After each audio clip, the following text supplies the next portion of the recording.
चारों तरफ हरे भरे खेतों, आम और नीम के पेड़ों, कच्चे रास्तों और मिट्टी की खुशबू से भरा हुआ था। इसी गांव में रहता था रामदीन, एक गरीब लेकिन बेहद ईमानदार किसान।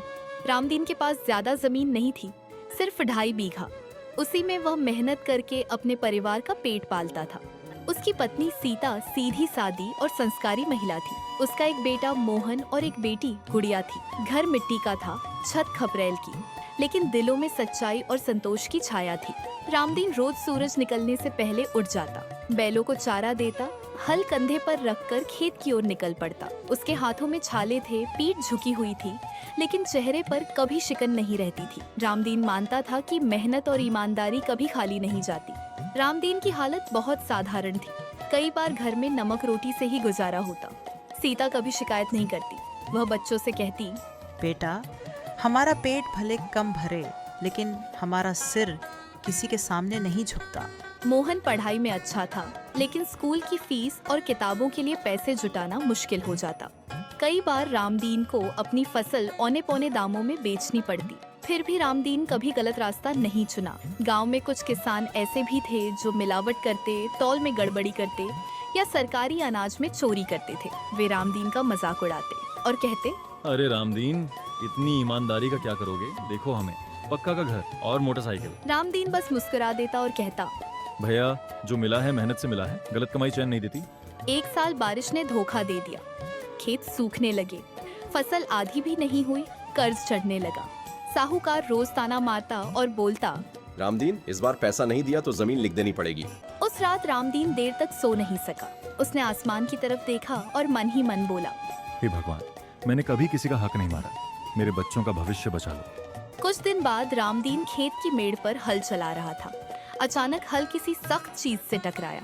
उसने मिट्टी हटाई तो देखा एक पुराना लोहे का बक्सा। बक्सा खोलते ही उसकी आंखें फटी की फटी रह गईं। उसमें सोने के सिक्के, गहने और पुराने जमाने के नोट भरे थे। रामदीन के हाथ कांपने लगे। उसके दिमाग में 1000 ख्याल आए।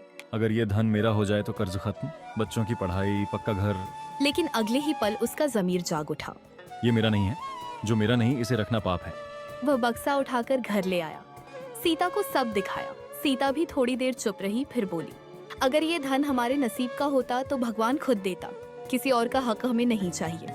अगले दिन रामदीन सीधे गांव के प्रधान के पास गया और पूरी बात बता दी। रामदीन, आजकल के जमाने में कोई ऐसा भी करता है? प्रधान ने पुलिस और प्रशासन को बुलाया। जांच हुई। पता चला कि यह बक्सा आजादी से पहले के एक जमींदार का था, जिसकी कोई संतान नहीं थी। खबर धीरे धीरे पूरे जिले में फैल गई। अखबारों में छपा, गरीब किसान की बड़ी ईमानदारी।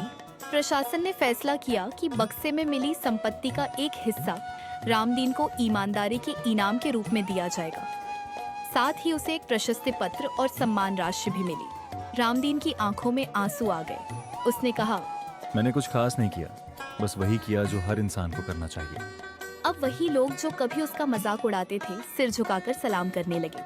इनाम के पैसों से रामदीन ने सबसे पहले कर्ज चुकाया, फिर बच्चों का दाखिला अच्छे स्कूल में कराया, खेत में सिंचाई की व्यवस्था करवाई।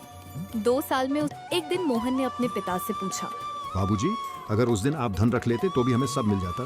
रामदीन मुस्कुराया और बोला, बेटा, धन से सिर्फ सुविधा मिलती है, ईमानदारी से इज्जत, चयन और भगवान की कृपा मिलती है, और वही असली फल है। इस कहानी से हमें यह सीख मिलती है कि ईमानदारी भले देर से फल दे, लेकिन फल मीठा देती है। गलत रास्ता आसान लगता है, पर अंत में दुख देता है। सच्चाई इंसान को अंदर से मजबूत बनाती है।